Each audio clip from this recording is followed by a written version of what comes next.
Good afternoon. I'm going to call this meeting of the Housing Finance Policy Committee to order. And note we have a quorum present. First order of business, Vice Chair Gbadje, have you had a chance to review the minutes from March 19th, 2024? Yes, Mr. Chair, and so moved. The minutes are moved. All those in favor say aye. Aye. The motion prevails and the minutes from March 19th are approved. We have 4 bills today, and the first one up is House File 4613, Representative Pursell.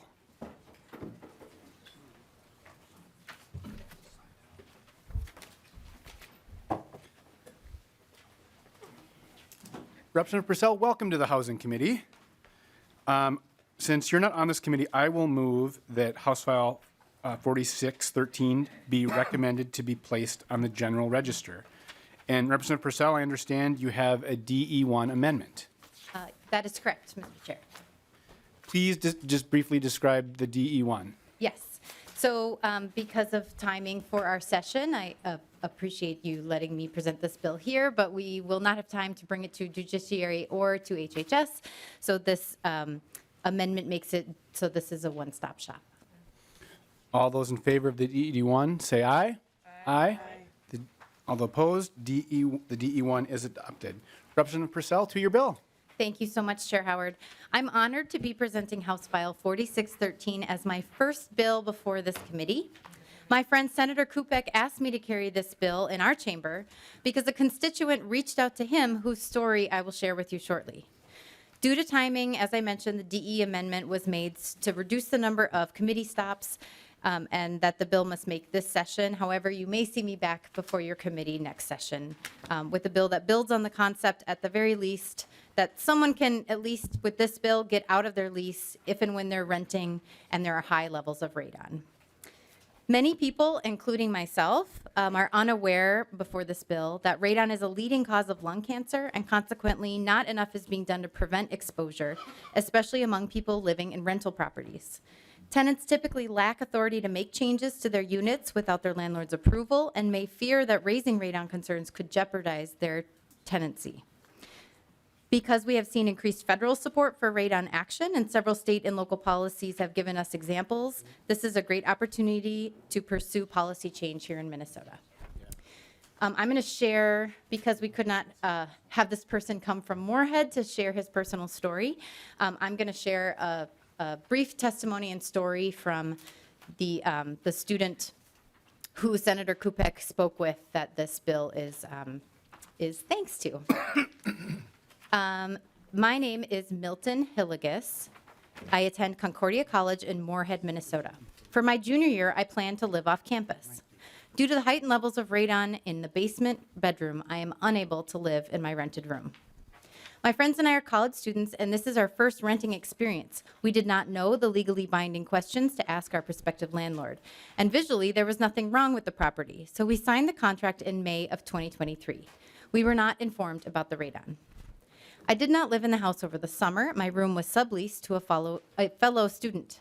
When I attempted to move into the house for fall semester of 2023, I found a radon detector the previous tenants had left us. The detector had registered a 1-year radon average above 12. I was unaware of the existence of radon before this moment. After brief researching, I realized it would be hard to find a form of temporary housing until the radon issue was addressed. The plan was to live on campus temporarily until the radon issue was fixed and pay on campus and rent until then. After all, it would be more affordable if it was just a month or two. However, by the end of the fall semester, there was no progress to solve the problem. My landlord made no attempt to observe or address the issue after months of back and forth communication. By winter break, my savings had been fully exhausted, breaking my lease, and living on campus was financially impossible without taking out additional loans. I had to live in the house. Currently, one of my roommates and I share a room. My basement room is vacant as the radon levels fluctuates between 4 and 18, consistently above healthy limits. Desperately for less a cramped living situation, my roommates and I routinely contact our landlord to address the issue. If not even for us, but for the next tenants. Our landlords only questioned the validity of the numbers we recorded from multiple testing methods. After our landlord had an emotional outburst over text threatening to sue if we provided our personal opinions of her housing stock to fellow students. She gave in to test the radon level of the basement on her own. I have not been informed of the results of her independent test. However, in the following weeks, she sent us links to conspiratorial websites and forums downplaying the severity of radon exposure. She promised us with a fine that the house was fine and all houses have radon, and told us to think for ourselves. This was in reference to our citing of resources such as the Minnesota Department of Health, the EPA, the WHO, and the CDC. I'm still paying rent. My lease ends in a few months, and I will be gifting the future tenants our radon detector. And that is the reason for this bill before you today, Mr. Chair. Thank you, Representative Pursell. We have two folks sign up to testify. First, I have Professor William J. Angel.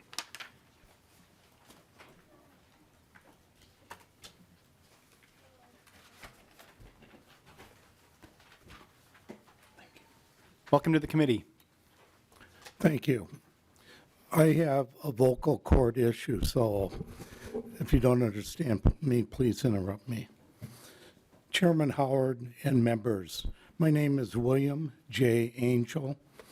I'm a professor emeritus of housing from the University of Minnesota, where the last 30 years of my 47-year career, I served directing a U.S. Environmental Protection Agency regional radon training center that served the north central region of the U.S. I've also served as president of the American Association of Radon Scientists and Technologists. Furthermore, I'm an active member of consensus-based national standards development in radon for measurement, mitigation, and new construction.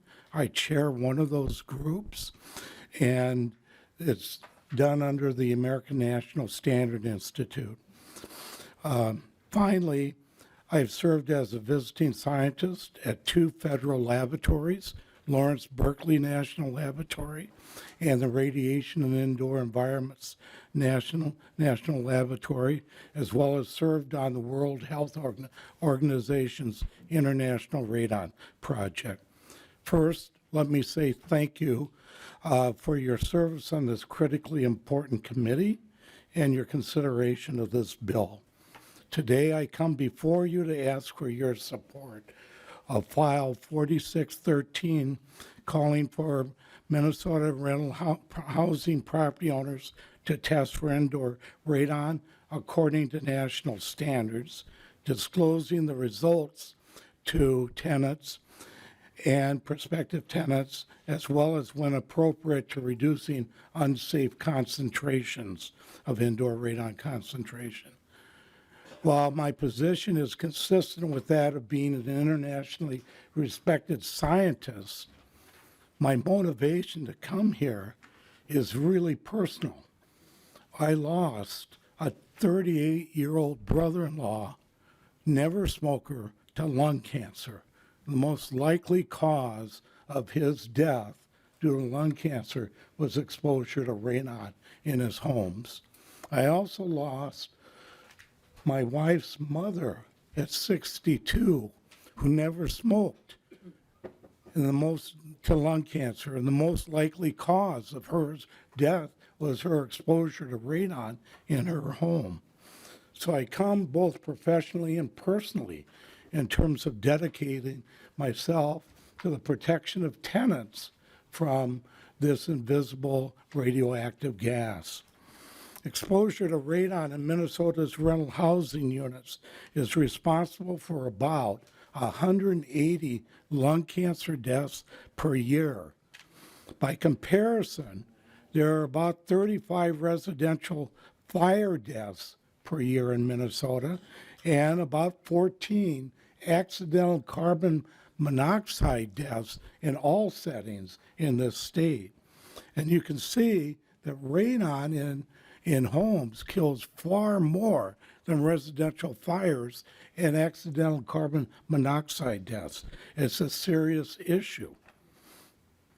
If you assume all Minnesota carbon monoxide deaths occur in residents, which of course they don't, then we could state that radon in rented homes kills more than 3 times as many people, again, as accidental carbon monoxide exposure and in homes and residential fire deaths. Over a 75 expectant primary economic service life for dwellings. This means that the state's rental housing stock is responsible for roughly over that service life 13,500 lung cancer deaths over that 75-year period. This bill addresses that issue.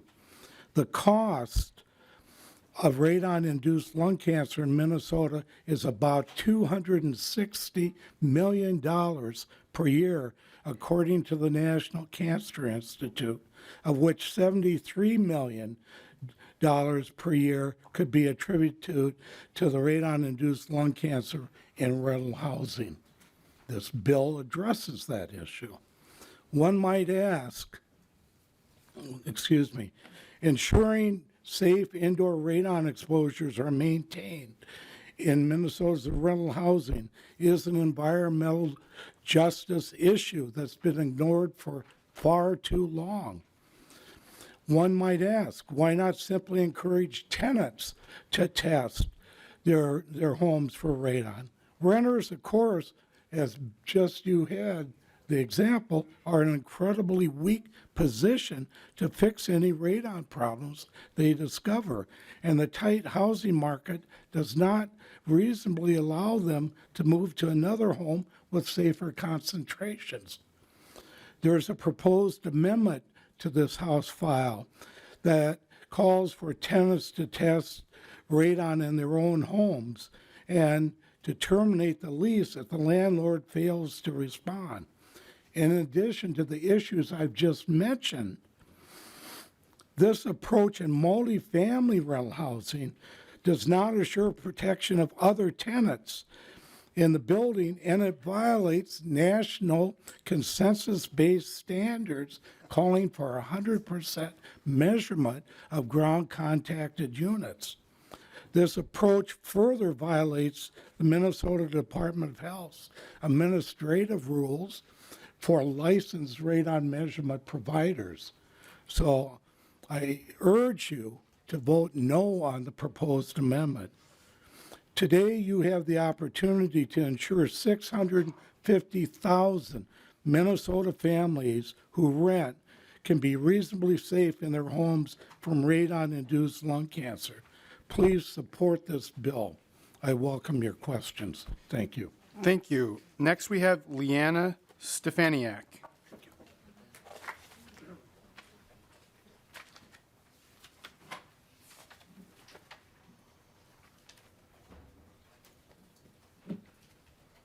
Welcome to the committee. Thank you, Mr. Chair, members of the committee. Thank you for allowing me to speak with you this afternoon. My name is Leanna Stefaniak. I am the current board chair of the Minnesota Multi-Housing Association. I've worked in the multifamily industry as a housing provider and licensed attorney for nearly 20 years. And I'm here today just to offer a few of our concerns about the function of the statute, not the concept of the statute, just some areas that we think needs to be cleaned up as we move forward. But first, I want to recognize the story that Representative Pursell shared just a few moments ago. It's beyond unfortunate, and we are truly empathetic to the situation that that resident described to you all. As professional housing providers, we do regularly test for radon in our buildings, whether that's at time of purchase, it's at the financing, the refinancing, and that does usually require 100% testing of the ground units at the property. So we are familiar with testing in our industry. But again, we just have some concerns about the functions of the statute as proposed. Namely, the proposal requires that the housing provider does a professional test, but it doesn't make that same requirement for the tenant.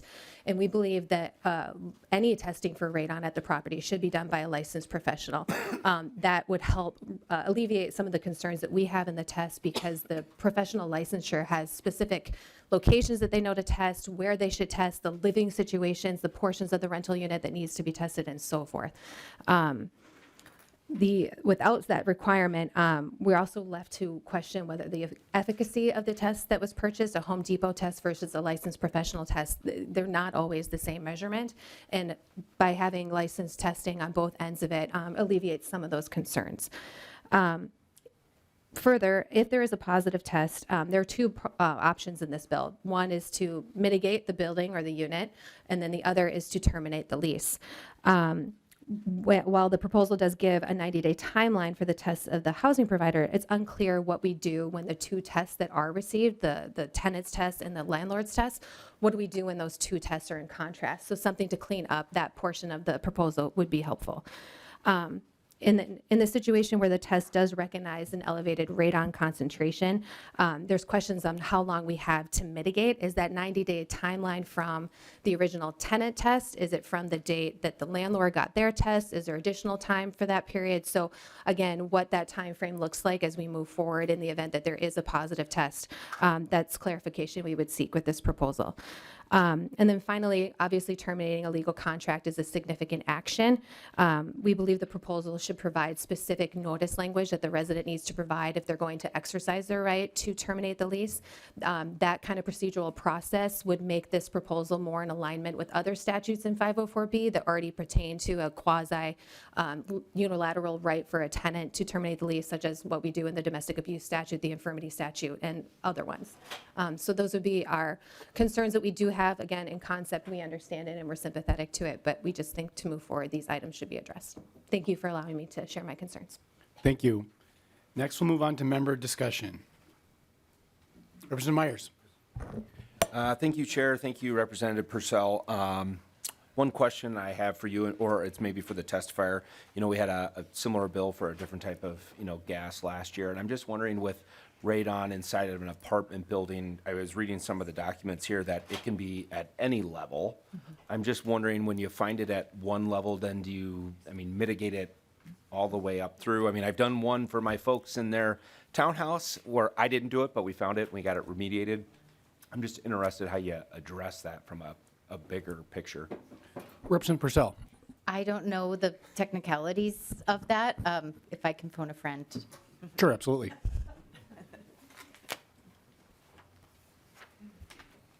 Welcome back to the committee.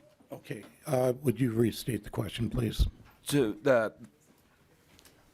Go ahead, Representative Myers. So the question is, if you have a 5-story building and you have it on the 3rd floor, typically then do you can it happen all the way up there, and then do you have to remediate all the way down, or do you typically see the whole building has to be remediated?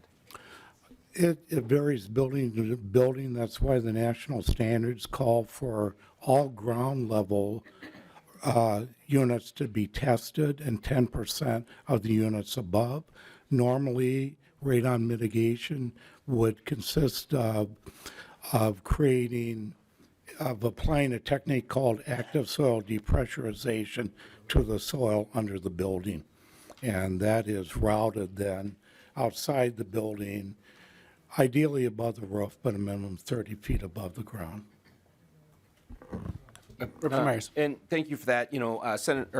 Representative Pursell, really good concept here. We're always trying to look to make these bills, operationally sound as possible. I'm hopeful you're, willing to work with the other testifier on some of those concerns, especially if there's a conflict in testing. If we can, put kind of everybody on the same field that they do the professional testing. Because again, I've done those. I actually have one of the Home Depot tests in my truck that I was going to do 2 years ago, and I never ended up doing it. So that's probably where maybe if you're willing to work with other testifier, I would appreciate that. Thanks.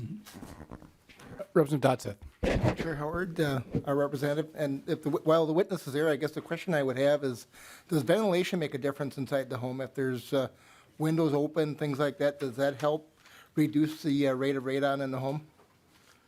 Dr. Angel? Or yes. Professor Angel? The answer is maybe. Okay. And in fact, depends on what windows are open, you can increase indoor radon concentrations by opening some windows. Representative Dotseth.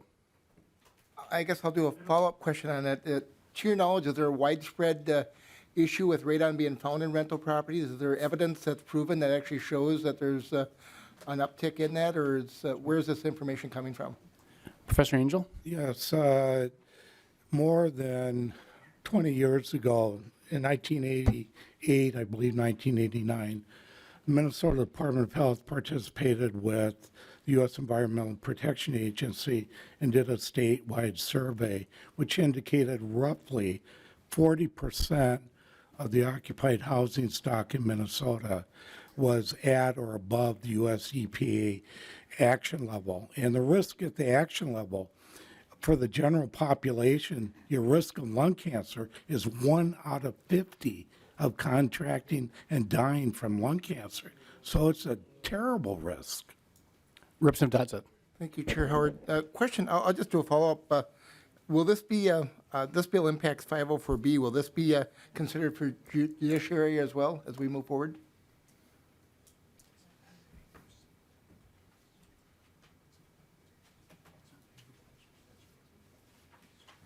Representative Dodson, we did touch base with judiciary. It doesn't add any new civil penalties, so it does not need to go to judiciary committee. Okay, thank you. You know, I think we all admit that there's always concerns. We want to look at the best health interests of everybody. A question I've got is the data registry of this. What is that going to look like as we move forward if this were something that would be in place? Representative Pursell. I'm not sure I have an answer to that, and I touch base, I know the Minnesota Department of Health is here too, and so just touch base with them briefly about trying to figure out the best way to do that. I am open to suggestion. Very good. I look forward to working with you on this. I just concerned that this bill's not quite ready yet. And this may be a slight overreach as far as impending on landlords. I guess I have a little concern about the way this bill is written right now. I'd like to see some more work done on this as we move forward. Thank you. Representative Cha. Thank you, Professor Angel, for your work in this particular area. I have a two-part question here. One is, how much does a Home Depot kit cost versus a professional test kit cost, and what's the accuracy rate, I guess, between the two? Professor Angel. Yes, mail order test kits are those sold on the retail market are roughly averaging $15 to $25 each. Professional tests in multifamily buildings would be around $120 on the average nationally. So there's a difference. The major problem with the do-it-yourself placement of tests is that it may not meet national standards of proper testing, and it gives you the opportunity then of having either a false negative or a false positive. Representative Cha. Thank you for that remark, and thank you, Representative Purcell, for bringing this forward. It's the number 2 cause of lung cancer in Minnesota, and that's unacceptable, so thank you. Representative Petersburg. Thank you, Mr. Chair, and some of you know that I have lost a few wives to cancer, and one of them was lung cancer in a house that we lived in which she never smoked, and so we did a radon test, and it was about double, I think it was close to 9 or so, and so we did mitigate it, and I did a lot of research as to figure why, because radon is actually a type of radioactive gas that naturally occurs. It occurs when rock degrades from become a rock into other pieces, and I think it's like the 4th or 5th on the level of its degradation, and so it happens, and it's a gas that just permeates out through the ground. Normally, when it goes through the ground and out into open space, it's never of high enough concentration to be of a concern, but it can pool in basements, et cetera, for a lot, and that's one of the reasons why when you hear windows could actually make it worse, because it creates a negative vacuum in the building, which then draws that gas inside the house. And the mitigation for single homes is usually pretty simple, as if there's drain tile around the house, you just create a pump to pump air out of it, creating a negative pressure, and so the gas follows that and blows right out into the air instead of going into the house. When you get into commercial vehicles, it gets a little bit more difficult, but radon is out there, and it's strange because your house could be high, and the next house next to you may not have any radon in it at all. It isn't something that just, there's a whole section of town in which it's that way. Back around when she passed away, Channel 11 did a lot of that, and it was giving out free tests. That'd be around 2008. And so it's something that we do need to be considerate of. My only question is, when we have contracts and you are given the authority to break contracts, to me, it's, even though there's no cost to it, that's something that usually judiciary does involve with. So passing that on for just your thought. Thank you. And thank you, Representative Petersburg. Representative Perez Vega. Thank you, Mr. Chair, and thank you, Representative Pursell, for bringing this. I am a renter. I have been renting with being a mom to my little one who's going to be turning 5 next month. And when she was 2 years old, I learned even more about radon just because it kept popping up into me thinking about buying a new home around in our area, let alone that we lived in a rental duplex that our landlord had a delinquency of even checking for a radon test. So researching all of this and me going to purchase a Home Depot and recognizing there was radon in this home and deciding there's radon in the home whether you rent it or it's an old house that you put quite a large down payment for that they're requesting. I just want to acknowledge that this is not something that we need to not think about, that this is super crucial when we talk about tenant rights, when we talk about the responsibility of landlords who have been delinquent to serving their tenants, when it comes to the safety of our children. At times, this is reflective of dignity of humanity. Today's my grandmother's birthday. She lived to be 103 years old, and I'm grateful for that. She suffered from lung cancer. And she never smoked. But we did researches in the factories that she came to work in New York City by way of her homeland of Puerto Rico, that the levels of radon were immense. It was just impeccable, the ratings of how much was being in that area. So I hear what Representative Petersburg states, that there could be radon in one home and not in the next. I think it's the actual care of the home and how you can have resources to minimize that accuracy of what radon is floating in the air, because it's proven fact that folks, whether you're in this state or a state that has old structure of stone, which was made clear, has cancer floating around it by way that we're breathing in it, let alone in the homes that we're living in, whether we're renting them in a duplex, whether it's an apartment residential, or a house that we're purchasing. So thank you so much for recognizing those victims, through bringing this legislation, that have suffered, that maybe have lost their lives, and the families who did not have the accessibility of interpretation services, and so much that we see come through this committee, because this is important to raise awareness for not just my district that's seeing it, but also for our entire state of Minnesota that is seeing it, from the cities to greater Minnesota like yourself and our farming towns. Thank you. Representative Pursell, you get the final word. Thank you, Chair Howard. Thank you to all the committee members. Thank you to our testifiers, and especially to Milton Hillegas, who very bravely shared his story as a young adult, so that we could address this issue. I have a feeling you might be seeing me back here next year to perhaps add some more teeth and certainly get more clarity on this process.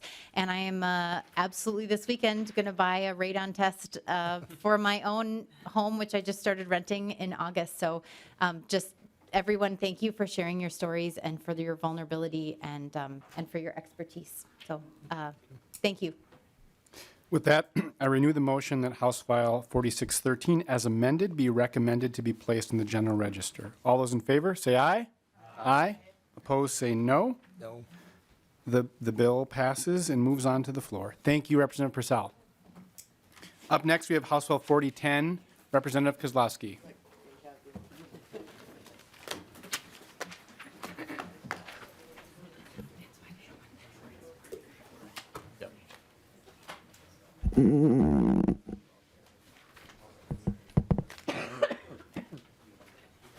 Would you like to move your bill, Representative Kozlowski? Yes, Chair Howard, I would like to move the bill. Representative Kozlowski moves that House File 4010 be re-referred to the State and Local Government Finance and Policy Committee. And Representative Kozlowski, I understand you have a DE1 amendment. Would you move the amendment? And it probably makes sense to move the amendment and then describe the bill. So I'll just call for the vote. All those in favor of the DE1 say aye. Aye. Opposed? The DE1 is adopted. Representative Kozlowski, to your bill as amended. All right, thank you, Chair Howard and members. It might feel a little like deja vu hearing House File 4010 on its own standings today. I just wanted to start by acknowledging that today is Homeless Day on the Hill, and this room is filled, and the Capitol halls of power are filled with our relatives, including well filled up with Duluthians here advocating for those who are housing insecure and experiencing being unsheltered. And I think that's very fitting and grounding for what we're doing today. Today, also, a new report came out from the Wilder study that shows rates of homelessness and housing instability is worse today than we were last year. And more renters than ever are cost burdened today than they were last year. And that includes seniors and children who are experiencing instability. Today, there are 114,131 households without an affordable and available home. And on any given night, over 7,000 children and their families are struggling, and that makes up, our families make up 47% of our population struggling. And why is homelessness and housing insecurity getting worse today? In data and research shows that substantial variations in rates of homelessness across cities across the country. They tested a range of conventional beliefs about what is driving this prevalence, from mental health and drug abuse to poverty to weather to generosity of public assistance, low income mobility, so on and so forth. And the data is very clear that market conditions like the cost and availability of housing explain homelessness in our communities. And this research is clear that rent levels and rental vacancy rates are associated with regional rates of homelessness. Multiple studies show that rental prices are rising faster when there is a scarcity of available homes. And we're all feeling that. Low vacancy rates intensify competition for available units, and they're driving up our rents. There's ample evidence that strict land use regulations contribute to this housing shortage. Recently, in Minneapolis has been lauded for holding down rents. Flat rent growth in Minneapolis versus the rest of the state is attributed to the friendly development policies. Yet in most cities and map after map, as we discussed before, that most development space is restricted to the most expensive type of housing, large single-unit detached homes. And apartments can offer more affordable housing solutions. They are homes. But local zoning codes severely limit where multifamily can be built and the number of home per acre that can be developed, severely restricting where multifamily can be built and unnecessarily limiting the size and supply. So to the bill, what this bill will do is put an end to our outdated and artificial exclusionary policies, and it will unleash the opportunities in every community. And I just wanted to also note that this work is the product and fingerprints of many, many hours consulting with colleagues and with many different coalitions and cities and counties and planners, BIPOC-led organizations, affordable housing partners, and more. Some of the big changes that you'll see is definition of what is multifamily. That is defined as 13 units or mixed-use building where at least 50% of the usable space is for residential use. I want to be very clear that this bill says that it is strictly not allowed on parcels that are for single family, only in areas that allow for commercial activity. As you'll see in section 2, that it is permitted only in areas that commercial is allowed, except for where industrial zones where commercial is not allowed. And we don't want these houses and multifamily units to be built next to a chemical plant, for example. And so that's why we have also said that they cannot be located in environmental justice zone areas. One of the big gives for the cities that we heard in response is that they want, and we want them to have the ability to have a conditional use permit if and only if specific circumstances of the development raise legitimate and reasonable concerns to public health, safety, and welfare. You'll also see that the projects must comply with standards, performance conditions, infrastructure requirements, local requirements around public health, safety, and welfare. So that's things like water, sewer, police, and fire.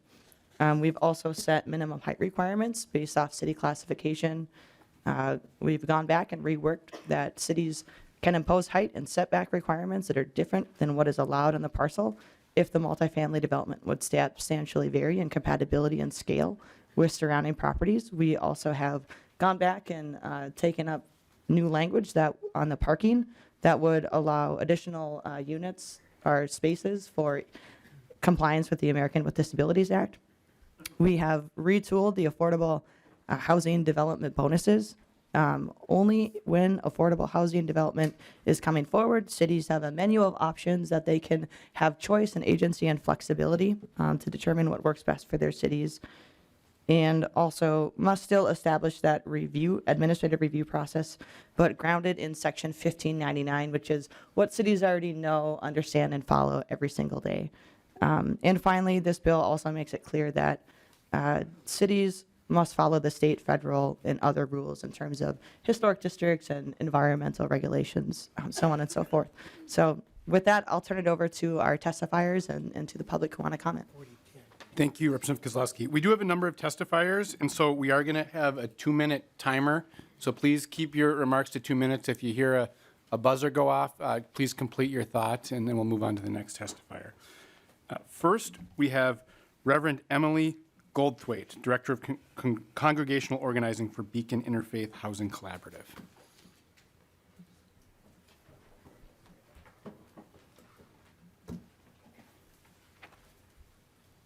Welcome to the committee. Thank you. Chair Howard and committee members, my name is Reverend Emily Goldthwaite.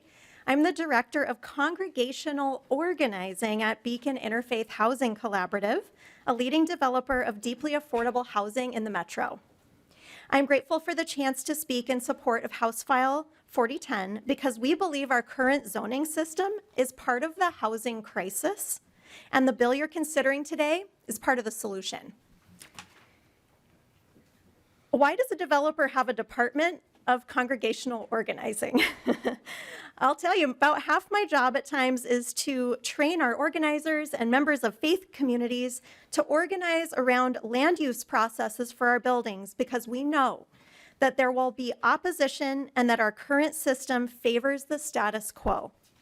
All of the communities where we develop have goals and comprehensive plans created with robust local input that compel them to approve it. Yet the process of approving each individual building invites neighbors in opposition to block them. Of the 20 multifamily buildings we have created in the past 20 years, nearly all of them have had to face some type of opposition during land use approval. I've witnessed almost half of these debates myself and mobilized hundreds of local residents to stand up for their values in land use hearings. Some of them are in this room right now. Even in Minneapolis and St. Paul, and in suburbs from Hopkins to Shakopee, it is universally the same attitude of racial and class bias that pushes planning commissions and city councils from following the goals and direction of their comprehensive plan. It's especially offensive to us as people of faith. Our religions teach the wisdom of considering who is my neighbor and ensuring all people have a home. Public debates over who does and doesn't belong in a city or neighborhood reveal how far Minnesota has to go in rooting out the racial discrimination entrenched in our housing systems for generations. Because of our model, we win these fights and defend the rights of residents with low incomes, but often by a single vote. The development of quality, affordable housing in Minnesota is a lengthy and costly process at best, and the work to overcome NIMBY politics adds years and millions to it. No one can afford this. I'd love to be put out of the NIMBY fighting business, please. Least of all, can people afford this who are waiting for a home today? Thank you. Thank you. Next, we have Daniel Lightfoot, and on deck, Evan Roberts.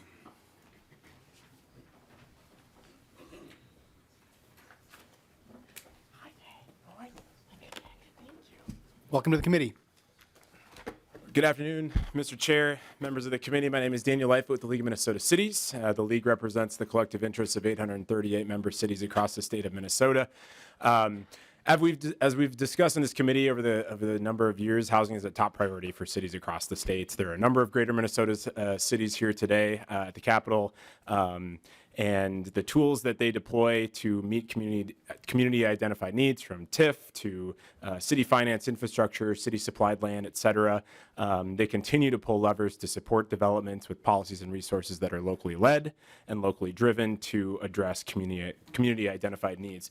I want to first and foremost thank Representative Kozlowski for the numerous conversations that they have had with the league, with myself, and a number of other member cities and city officials, as well as the work and the time that you, Representative Kozlowski, and you, Chair Howard, and other members of this committee have spent in addressing city concerns with this bill. The bill is amended by the delete everything, includes numerous changes that reflect those conversations, and we really appreciate that the bill is now more focused and moving in the right direction. Some of those changes include important definitions that focus the scope of the bill, more reasonable height requirements, ability for cities to permit properties via conditional use permit, more reasonable administrative review process, and the influence of local choice as well in some of these decisions.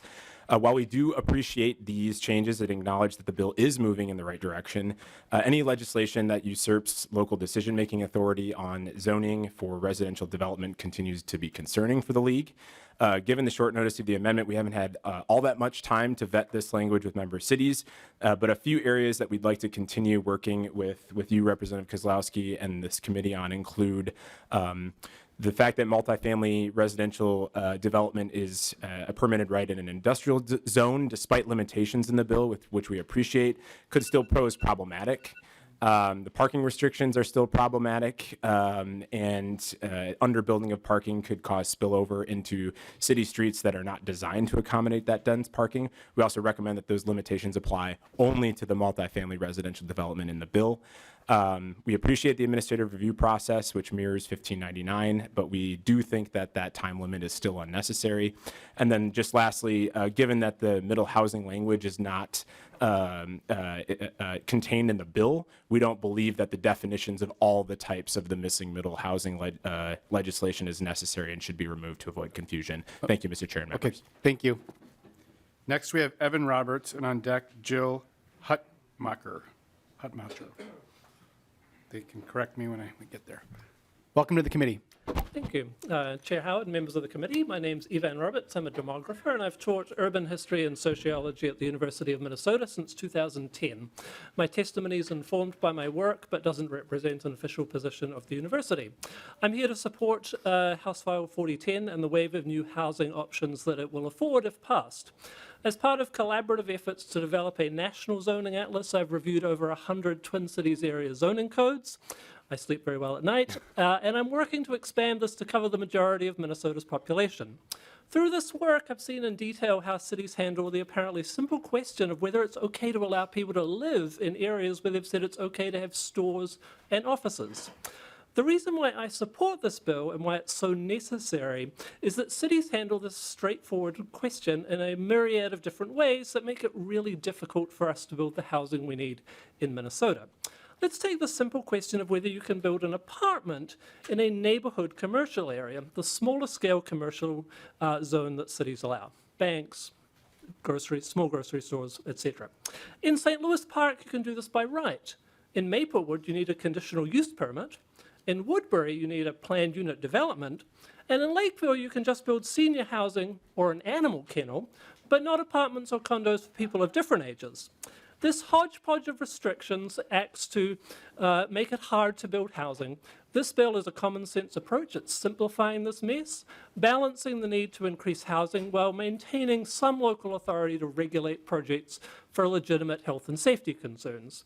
The legislature has the power on this topic, as many others, to set standards that benefit the state as a whole.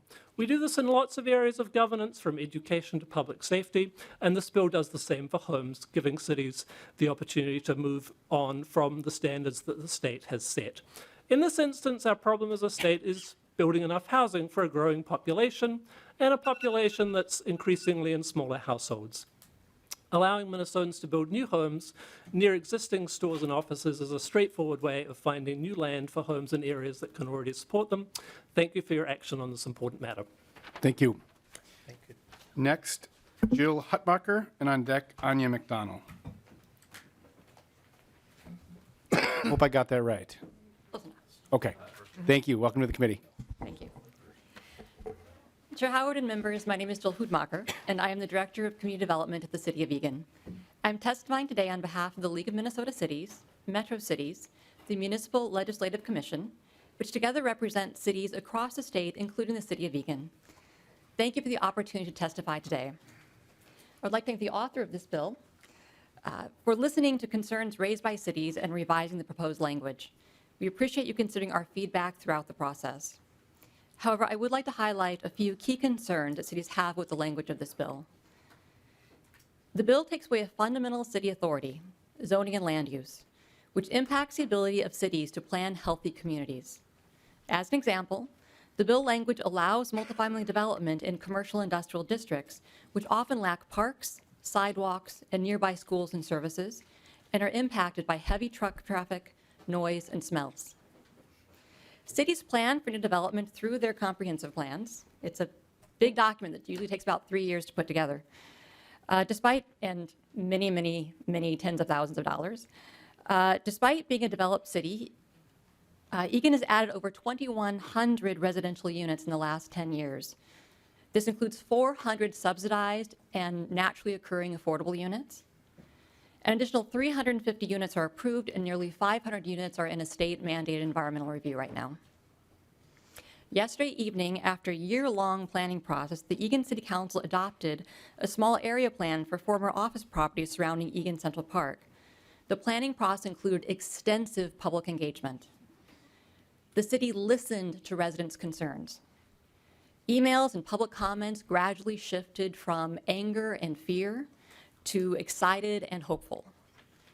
The approved plan contemplates approximately 1,000 new housing units, new residential units in a wide variety of densities adjacent to the park and existing neighborhoods. The City of Eagan upholds this planning process, an example of the best of local land use decision-making: transparent, inclusive, thoughtful, and orderly. In my years of local government, I have seen many development projects improved due to public input at the local level. It can take time. It can be difficult. But when residents feel heard and can participate in the decision-making process, it builds trust in government and connection to communities. If you could Thank please you. wrap. Oh, thank you very much. Next, we have Anya McDonald, and on deck, Mark Foster.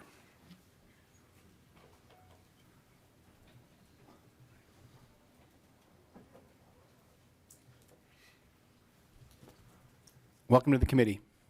Hi, thank you, Chair Howard and members. My name is Anya McDonald. I'm a government relations specialist with Metro Cities. Metro Cities represents the collective interests of cities in the 7-county metropolitan area. We appreciate the work of Representative Kozlowski and other legislators on this bill to include language to address many concerns raised by cities. Thank you for continuing to consider the concerns of local governments as you work on this legislation.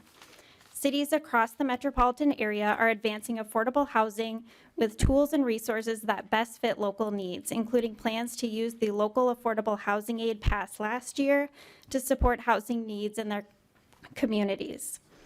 I would like to briefly highlight a few key issues we find with this bill as written.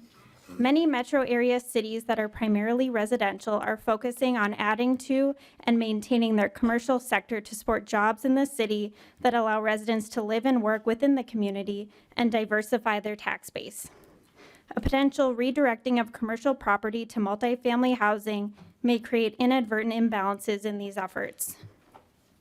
Metro Cities opposes language that allows only one minimum parking space required per residential unit. This is particularly problematic for areas not located near transit and preempts local considerations and decision-making.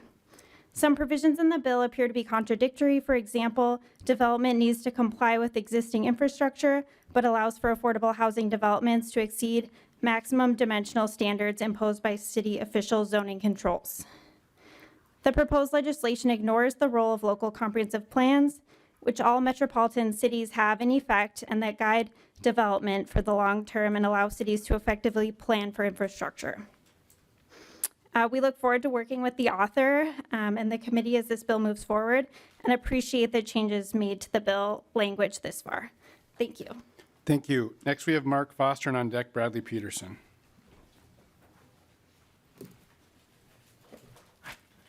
Welcome to the committee.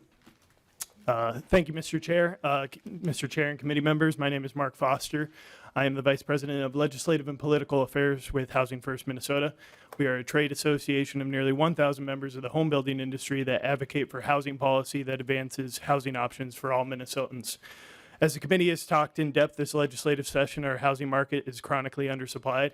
We need an all-hands-on-deck approach to our crisis, and this language is a part of that. Minnesota's housing shortage is 106,000 units short, 4 times the amount of construction we had in 2023. A shortage of this size is going to take many years to eliminate. No, or trust us, we've got this, is some of the commentary that we've heard around the housing supply issue recently. Respectfully, that's not an answer to our housing shortage and affordability issues. A balanced market of available homes and home buyers provides stable price appreciation along with entry into the housing market for first-time home buyers. Similarly, a balanced rental market provides affordability and accessibility to renters. We need housing abundance that leads to housing options and affordability. As our housing crisis's largest factors of supply-demand imbalance, solutions must address the barriers to adding supply. Recently, President Biden told the National League of Cities last week, quote, "The bottom line is we have to build, build, build. That's how we bring housing costs down for good," end quote.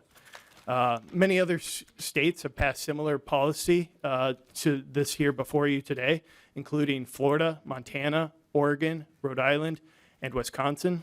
Other states that are currently considering this policy include Arizona, Ohio, Maryland, North Carolina, and more. You notice that this is a slate of both blue and red states. This should be a bipartisan issue.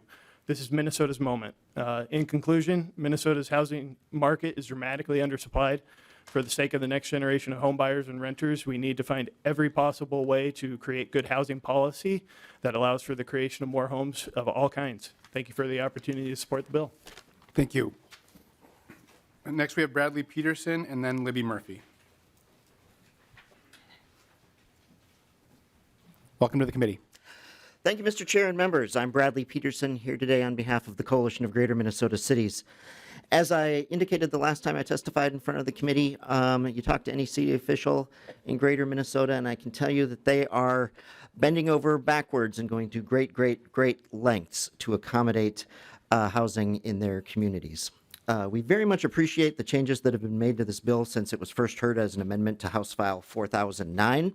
We very much appreciate the acknowledgement that adequate infrastructure needs to be considered by the development contemplated in this bill. We also note that more flexibility is given to cities to choose from a menu of certain special considerations rather than being mandated to accept them on the bill's terms. Finally, while we still bristle at the state imposing height regulations on development rather than allow cities to make these decisions, we do acknowledge that the ones outlined in this bill are much more reasonable than as originally drafted. We do, however, have a number of concerns. I think I would just basically highlight or endorse everything that Mr. Lightfoot said and Ms. McDonald said from the League of Cities and Metro Cities. One item that I want to drill down a little bit deeper on, though, relates to what Ms. McDonald raises in terms of cities building out and supporting their commercial areas. We are concerned about the potential loss of commercial spaces in our downtowns and main streets. Loss of the goods and services they provide, the impact on the character of the area as a destination for locals and visitors alike, and most significantly, the potential loss of tax base as property shifts from commercial to residential are all concerns. I think as we go forward through the legislative process, we'd like to continue to work with the committee and with Representative Kozlowski to address this issue in particular. We also have concerns about the parking restrictions in the bill as well. Thank you for the opportunity to comment on this bill. We're happy to continue to work with the author to address our ongoing concerns. Thank you. Thank you. Next, we have Libby Murphy.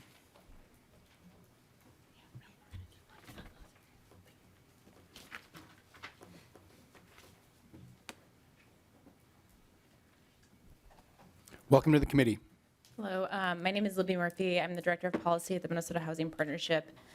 The reason why 3,000 children, according to the Wilder study that was just released today, lived in shelters, transitional housing, or outside last October is because there's simply not enough homes. The data is conclusive. homelessness is a result of housing shortage. The reason why more than half of all renters are paying more than they can afford for housing, which is the most we've seen in our State of the State of Housing reports, is because the competition for housing is driving rent growth. Minnesota Housing Partnership and Habitat for Humanity of Minnesota recently released Revitalizing Minnesota report after months of convening various stakeholders. The aim of these convenings was to strategize how to maximize last year's historic investments.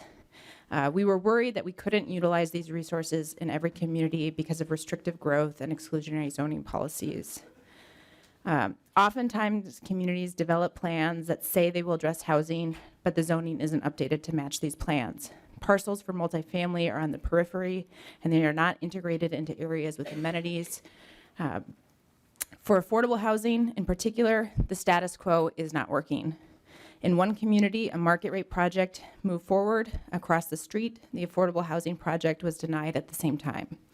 In another community, a market rate project was great for the community. When economies shifted and the developer added affordable housing, the project was out of character and too large. In community after community, I think it's this, but multifamily parcels are often not near amenities. They are sometimes isolated across freeways. And zoning hearings are not often about zoning, but they are about those people and how these projects don't fit community character. To further fair housing, we need more housing of all types in every community. Minnesotans deserve choices, but this is not the case for lower income Minnesotans. This bill will unleash opportunities in every community, and this bill will put an end to exclusionary housing policies. Because today is Homeless Day on the Hill, I want to point out that communities are finding people who are experiencing homelessness. People are being criminalized for experiencing homelessness, and it is to no fault of their own. It is the lack of housing in these same communities. I have testified before about the importance of our local partners, and sometimes that they do things better than the state, and sometimes they know better than the state. However, on this issue, this body, the legislature, can no longer sanction practices that make it this hard to overcome our housing crisis. Thank you. Thank you. Is there anyone else who'd like to testify? If not, we can go to member discussion. And I would note, members, that we did hear a version of this bill. So I'm going to hope to move to a vote by 4:15 so we can move a few other bills as well. Up first, Representative Dotseth. Thank you, Chair Howard, Representative Kozlowski. Question I've got is, will this provision continue to move along with 4009, or will this be extracted out? I think I can take that, Representative Dotseth. You know, the legislative process, you get as many irons in the fire as possible, and so we have a proposal that was sent out that has them combined. This is a bill that would have it as a standalone. Thank you. Representative Myers. Thank you, Chair. Thank you, Representative Kozlowski. One thing I love to hear was that, you know, that you've really been working with a lot of different people, and I think you can really tell from the version that came back. So I want to give you a lot of credit for that. I think the bill is heading in the right direction, and, you know, from, you know, looking at my cities, you know, the people in my district, I just want to say thank you for that, for the directions it's heading, and, you know, I'm hopeful to see that it keeps moving. So thanks. Representative Johnson. Lee Johnson.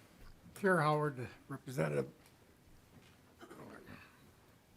Kowalski, I want to thank you for actually working with trying to make this bad bill a little better. I think it still has a long ways to go, as we heard from the cities. They spend a lot of time and money on their comprehensive plans with a lot of input from the citizens and the community itself. They are very expensive to put together, and it's planning not just for where people live, it's all the infrastructure that goes along with it. The water, the sewer lines, other things as well, sidewalks, maintenance. It all goes into that comprehensive plan. And it's really tough on especially our small cities. I know in 4009, it was set up so it was only affected cities over population of 10,000. In this bill, that is not in there. So this is affecting even our small communities across the state. And here in the testimony stuff, it looks like the biggest problem is mostly in Minneapolis. From what the testifiers was I reading between the lines of the testifiers. So as this goes forward, I think it's a good experiment to look at, but I don't think it should be mandated across the state. Maybe we want to look at Minneapolis pushing this, see how it works there, because I think there's some problems that is really going to affect our small cities across the state and actually make it worse for them, more expensive. They're working hard to get into commercial industrial already, and then it can really affect that process as well with the infrastructure they put in. So I do hope I have a feeling this is going to be moving forward, and if it does, I hope you'll consider looking at those issues. Representative Kozlowski. Great. Representative Johns, Chair Howard and Representative Johns, I appreciate that, the comments and the encouragement to continue to work with many partners on this, which many of you know we'll continue to do that. It's been many hours of log rolling and get to a place where this is going to work for that statewide approach. I just want to say that I think that's one of the benefits of untangling the bill or being heard on its own merits, because this bill always applied statewide, and while there are different menu of options based off of the city classification, this was part of the original House File 4009 as having that statewide and not exempting Greater Minnesota, though this bill allows for the nuances to be able to be right-sized by communities. So appreciate that. Vice Chair Agbaje. Thank you, Mr. Chair. Thank you, Representative Kozlowski, for bringing forward this bill. I really just want to commend you again for the work that you've done with each of the stakeholders. I think as we've heard from folks, this bill is definitely moving in the right direction. I think it's, at a place where we need to be to start to move forward about figuring out how we can continue to build more housing for more people in areas where they want to live, that's closer to their jobs, closer to healthcare, closer to schools, really building the communities that we want to see. It's also noticeable that this is for every city. I think we have people from across the great state of Minnesota in this room today who are here to hear about this bill, support this bill. So I think that is a tremendous achievement, ensuring that the housing crisis is all over the state. Finally, kind of my question to a lot of the cities, as one point that came up was this idea that the state is imposing on local control. And while sometimes local control, I think, makes a lot of sense, I think we also have to look at the history of local control and what that's led to, particularly in our housing market. And so I think what this bill does and others that have been proposed is, can the state create a baseline to ensure that everyone has fair and equal access to the housing market? And I think that this is what this bill is trying to do, while also providing those menu of options so that local cities can figure out what works best for them. I did have one other point I want to make, but I forgot it. But at this time, I think I'll just leave it at that. Representative Cha. Thank you so much for the work that you put into this. And, I think it's shaping up to be a good bill. I just want to make a comment. And the comment is, as we move forward in building more houses for Minnesotans, we need to think about the owner-occupied piece of this and how real estate is being purchased and sold, right? We have a company that owns 36,000 homes in the United States of America. It's being traded on the stock market, right? Blackstone has a $2.5 billion fund and a reserve of $10 billion waiting to buy more homes. As we move forward in this issue, I hope that we can address it also, but I commend your work and your passion for affordable housing in Minnesota. Thank you. And I'll go to Representative Kozlowski for the last word, but just wanted to say a few words myself.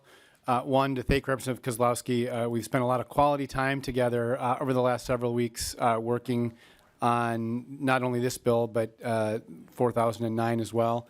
And want to thank cities for being engaging with us, providing feedback that's now reflected as part of this bill. And I want to thank the cities that are working hard to build more housing. The folks here from Egan shared some really important progress. But what I want to highlight is no one city alone can solve our housing crisis. We have a statewide housing crisis.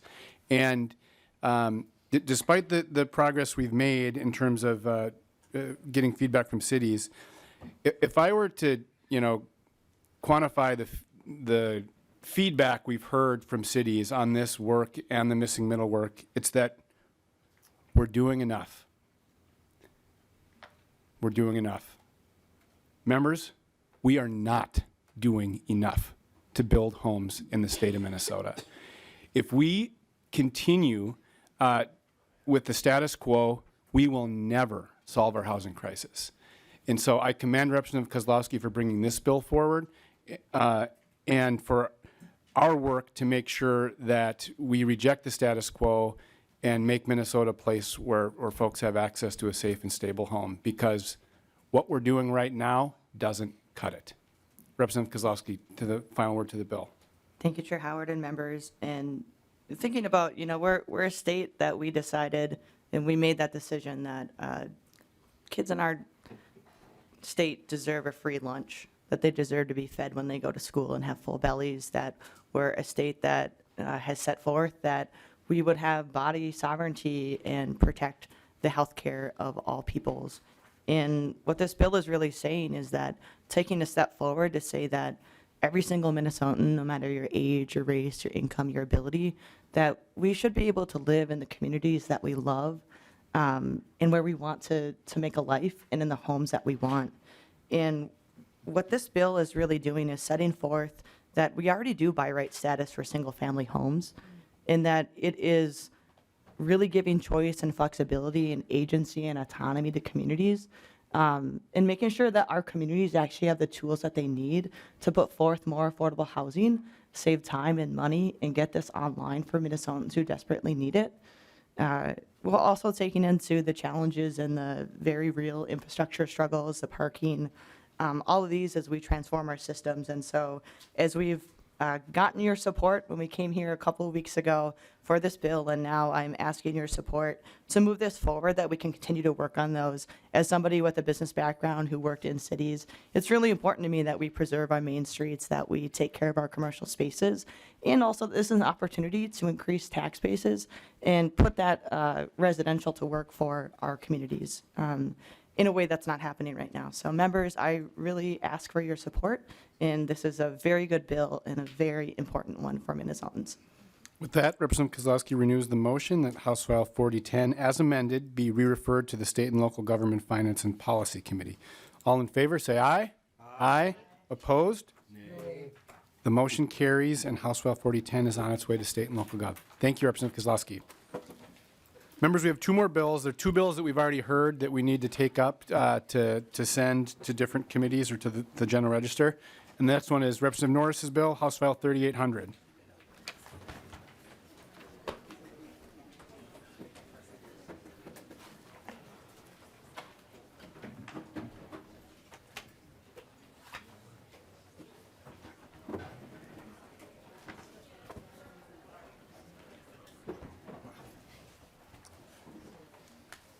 Representative Norris, would you like to move your bill and remind the committee just briefly about it?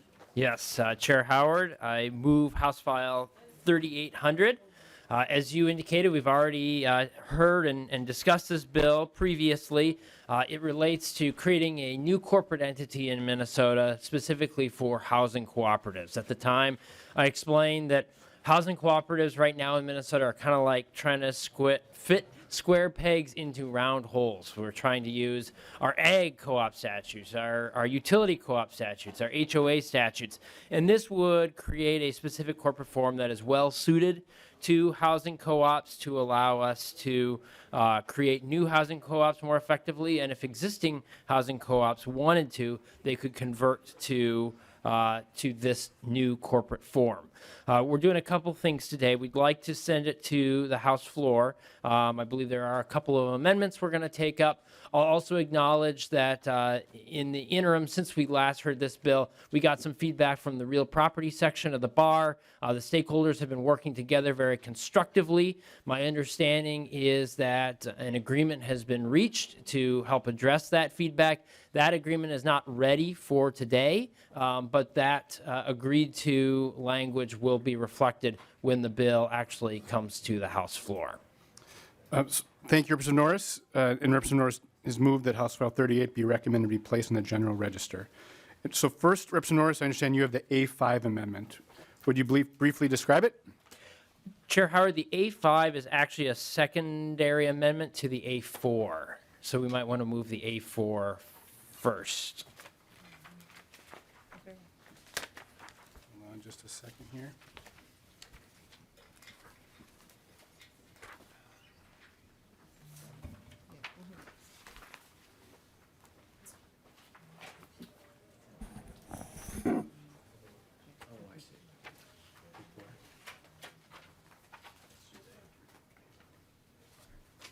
So, Chair Howard, I can explain a little bit further Yep, if it's helpful, please do, just for the Representative committee. Norris. Yep. So the A4 amendment, or the A5 amendment basically would amend lines 1.7 to 1.9 of the A4 amendment that Lee Johnson is planning to offer.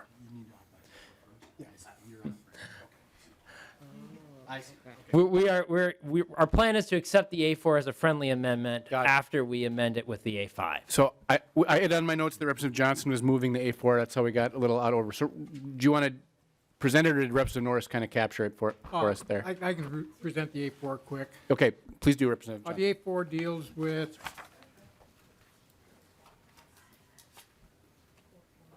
with the board meetings, making sure that things are recorded, and that an explanation why the action was taken. All those in favor of the A4 say aye. Aye. Opposed?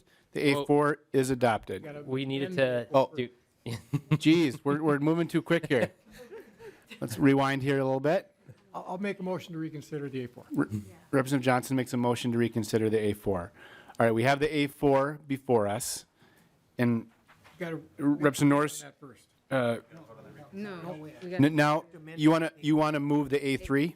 No, the A5. The A5. A5. Okay. Yes. We're going to get there. We're going to get there, folks. Mr. Chair, I do believe that you have to act on the motion to reconsider. You have to act, yes, right. So all those in favor to reconsider, say aye. Aye. Opposed? All right, thank you. Now, Representative Norris, would you move the A5? Yes, Chair Howard, I move the A5 amendment. With the A5 before us, all those in favor of the A5, say aye. Aye. Opposed? The A5 is adopted. Now, to the amendment before us. Chair Howard, members, as Lee Johnson described, the now amended A4 just specifies that board meetings must be open to the members. If for some reason the board takes action that is not open to the members, they have to document why that action was not taken in an open meeting. Any discussion? All those in favor of the A5, say aye. Aye. Opposed? As amended? The A4 as amended. Excuse me. All those in favor of the A4 as amended, say aye. Aye. Opposed? All right. Thanks for your patience with the chair today here on deadline week. Next, Representative Johnson, do you have the A3 amendment? Chair Howard, I do have the A3 amendment. Deals on page 41, line 24. It deletes the word otherwise and makes it a little more clear that the whole reading of that subdivision is regular meetings shall be held annually at a time determined by the board unless more frequent meetings are provided for in the bylaws. Representative Norris? Chair Howard, Lee Johnson, thank you for bringing forward this amendment. I am accepting it as a friendly amendment and encourage members to vote yes. All those in favor, say aye. Aye. Opposed? The amendment is adopted. Representative Norris, any remarks before we send your bill to the floor? Nothing further, Chair Howard. Representative Petersburg. Thank you, Mr. Chair, and I'm just going to request this, and certainly you can do as you wish, but since this bill isn't really the form in which we want it to leave here, but we're into deadlines, I'm requesting, once that amendments and whatever is making it final for the floor, is it possible for us to have at least an informational meeting about it? I'm definitely open to that. Let's have conversations. Yeah. Any other discussion? Chair Howard and Lead Petersburg, if it's any assurance, and I'm not necessarily opposed to an informational hearing, I don't think that it's going to, change the bill in any radical way. It has to do with how this new statute would relate to 515B, which is the common interest ownership statute, and we can definitely talk to you offline, and if everybody believes it's necessary, we can do an informational hearing as well. Representative Petersburg. Mr. Chair, I'm just concerned that in the process in which we send bills that we know aren't ready to go to the floor, even though this committee is responsible for the final outcome. And so I'm just more concerned about the process. Thank you. All right. So Representative Norris renews the motion that House File 3800 as amended be recommended to be placed in the general register. All in favor, say aye. Aye. Aye. All opposed? And the motion carries as amended, and House File 38 heads to the general register. All right, one more bill, and I'll head up and turn the gavel over to Vice Chair Ikbaje.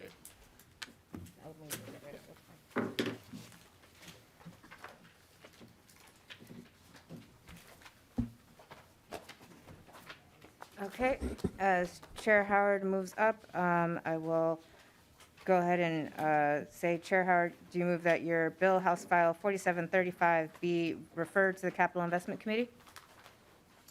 Yes, that is my motion. All right, Chair Howard moves that House File 4735 be referred to the Capital Investment Committee. I also understand that you have an A1 amendment. Would you like to move and describe the amendment? Yes, I have the A1 is a technical amendment that we're moving at suggestion of, this is what we have here is the Minnesota Housing Finance Policy Bill, and so it's just a technical change. Okay, do you want to describe the technical change any further? We're just removing MMB language that's unnecessary in the amendment. All right, thank you. Any further discussion to the A1 amendment? Seeing none, all those in favor, please say aye. Aye. Aye. All those opposed? Motion prevails, and the amendment is adopted. I don't think do you need any other further testifiers? No testifiers. I'll just mention that we heard this is the MHFA policy bill. Out of an abundance of caution in talking with staff, we're going to send this to capital investment as well, and so that's why we're back here to move it. Okay. Any further discussion to the bill? All right, seeing none. Any final remarks? Seeing none. Chair Howard renews the motion that House File 4735, as amended, be referred to the Capital Investment Committee. All those in favor say aye. Aye. Aye. All those opposed? Motion prevails, and House File 4735, as amended, is referred to Capital Investment Committee. Any final announcements before we adjourn? Just thank members for their work, and this will be the final meeting of the week for housing. Thank you, Chair Howard. Thank you, committee members. No further business before us. We are adjourned. I know why.